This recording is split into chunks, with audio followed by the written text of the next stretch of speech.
The World Food Programme has expressed concern over its diminishing resources globally.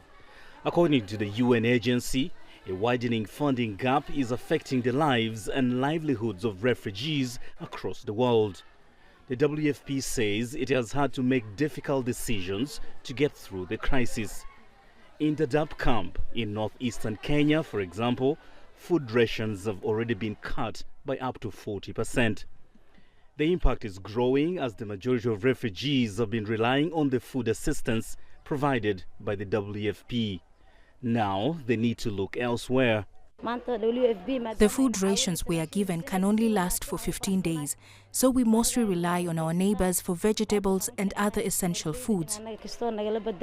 Sophie Wanyonyi, a WFP supply chain manager working in the camp, underscores the critical nature of the situation.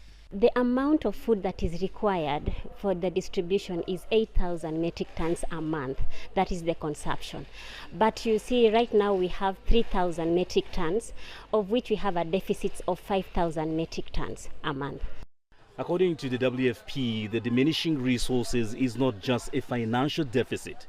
It's a humanitarian emergency, especially with no apparent end in sight.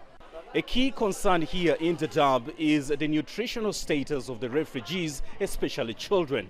While some donor countries have pledged additional support, many contributions fall short of the escalating needs. A reduction in the funding landscape happening against the backdrop of an increased influx of refugees into Dadaab further compounds the challenges and constrains our ability to be able to provide the food and nutrition support to the refugee populations that are in dire need of the same.